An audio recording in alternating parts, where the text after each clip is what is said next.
Assalamu alaikum. The topic today is how to write a resume or a CV. Now let's see what is a resume. Resume is a French word which means summary.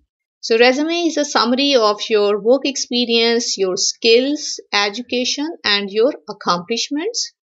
It is a formal document that gives an overview of all of your professional qualifications which are relevant to the job position that you are applying for. Your resume is paired with a cover letter, and these both are cover letter and resume. They both are the marketing tools which helps you to make an impact on the potential employer and to secure and to help you to secure an interview for you. So your goal is to present yourself in such a way that the reader cannot wait to meet you, means that you would get a chance to be called for an interview.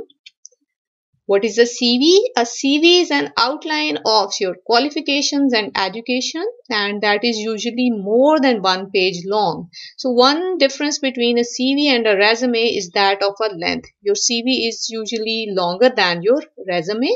Therefore, the recent graduates preferably use a resume when they apply for a job, because resumes are concise and short as compared to a CV. And when you are recently graduated, definitely you do not have that much experience to put into your CV. Therefore, you write the resumes and not the CVs in the beginning at the entry level. And whenever writing down or composing your CVs or resumes, try avoid colorful fonts or use of tables and share only the relevant information. Next, have a look at the difference between resume and curriculum vitae CV. So the resume is typically concise and that's used for any kind of a job, and that shows your competences, your work history, accomplishments briefly and concisely. Whereas a CV is typically detailed, which is several pages long. It's used for certain academic, scientific, medical kinds of jobs, and it showcases your credentials, your certifications, your research, your publications, your affiliations, and so on and so forth. So know when to use a CV and when to use a resume. So if you are considering positions in academia, then generally you would be asked to provide a CV and not a resume. And since the CV provides a complete summary of your academic achievements, therefore the length of your CV will grow along with your academic success. And this is important to highlight your relevant accomplishments.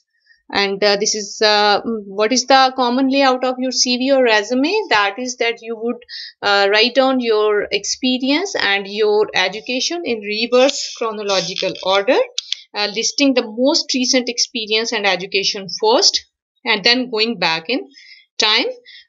This means that whatever is most important, that merits the most space, or you are going to write down whatever you think is most important. You would write that down first and then you would move back. So how to format a resume for recent graduates? I would focus upon the resumes for recent graduates.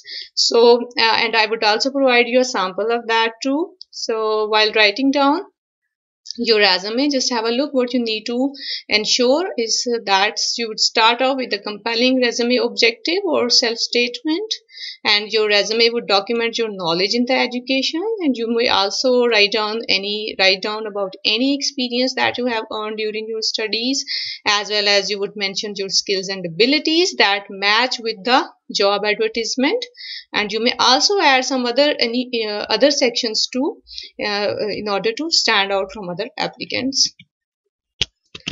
Now you have to write your resume. So what you have to do, that before drafting your resume, you review your qualifications and the qualifications which are listed in the job announcement, because your purpose is to connect your qualifications with the required qualifications.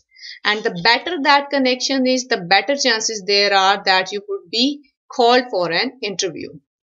So your another thing that you could do is to highlight your relevant expertise, skills and accomplishments, and to connect them with the needs of the job. So I told you that you have to match what you have to offer and what do they want. And the better the match is, the better the chances are that you would be called for the interview. So here we would have a look at the different sections that you may include in your resume. That is, firstly, you would start off by mentioning or by giving your contact information. In your contact information, you should include your name, your address, your contact number, and your email. Then you may write down your objectives or self-statement, and afterwards you would write down your education. You would list your degrees in reverse chronological order with the most recent degree first. You may also write down, you have to write down the name of the institution and the name of the degree as well as the year when you have started or you have completed your degree. And you may also mention the heading of the grades if you have secured good grades. So don't hesitate and mention the heading of the grades and write down your grades over there. Then you would mention it's your experience, and in your experience you would be writing down the dates. You are not going to simply write down 2 years experience in that industry or organization or 6 months experience in that. Instead of writing that down in such a way, you are going to back that up with the help of the dates.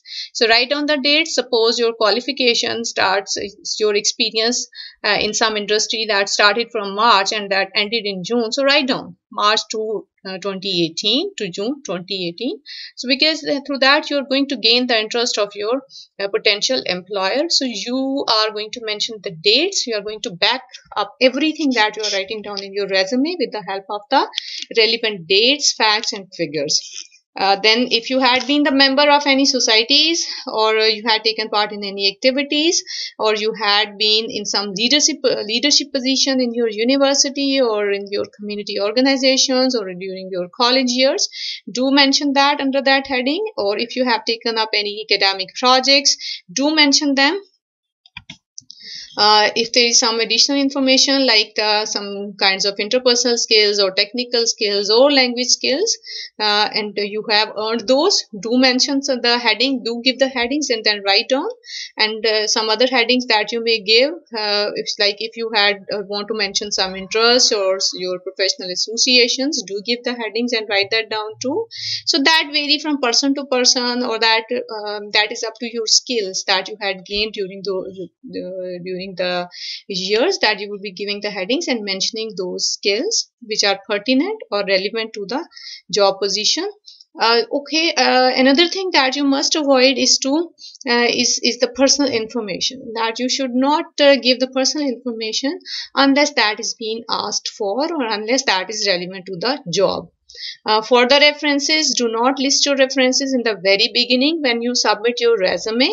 Rather, write down your 2 to 4 references on a separate sheet of paper using the same format that you had used for your resume. So make it ready for you if that is whenever you are appearing for your interview. So you are going to get them, or you are going to take them in a hard form and you are going to present them to the interviewer. After composing your resume, you need to proofread that, and you need to ensure that there are no spelling, grammar, or punctuation errors. And you need to see that if that is clear and concise, and if that is organized, or if that uses the standard fonts. And also, did you highlight the relevant skills and accomplishments which match to the job requirements? And did you use the supporting facts and figures and dates? And did you cite the relevant publications and presentations using the bibliographic style of your field? So these are the things that you are going to review, and you're going to look at your resume, and you're going to make them to correct them if you found them wrong. And this is the layout of your resume, that you have to give your personal data and image, and then you may mention your education, research, so whatever kinds of skills or the things that you wanted to mention, you have to give the heading and mention them. This is the sample resume of a recent graduate. Here you would start off with your name. I prefer giving my own name, writing down my own name in the beginning, and not giving the heading of CV, curriculum vitae, or resume. So, preferably, I would say that you should write down your name in the beginning and make that stand out by making that bold or writing that down in a big font size. So afterwards, you have to give your contact, your postal address, your contact number, your email address. You may also attach your photograph at the left side of your resume. And afterwards, you have to give the heading of a self statement or objectives, and then write down the area of your expertise, which is the most relevant to the job position that you are applying for. So write down that in the very beginning, and afterwards you may start off with the education or with the experience. You may write down the experience first, or you may write down the education first, and then mention that in a reverse chronological order by mentioning the dates, the degree title, and the institution from there you have secured that degree. And if you have secured good grades, do mention the heading of the grades too and mention the grades. And for the experience, do write down the dates and the work position and the name of the institution or company or the organization in which you had worked for that period of time under that position. So do support that with the help of the dates, and afterwards give the headings of your achievements, or if you have certain achievements, or if you have got certain certifications, or you wanted to mention some skills or interest. So do give these headings, or you may add some subsections too, but make sure that your resume must be no longer than 2 page long. It must be concise and brief, and you may also use some other template too for writing down your resume, but make sure that you are going to add all these pertinent relevant information into your resume. So thank you. I hope that was clear to you and that is understandable, and thank you for today.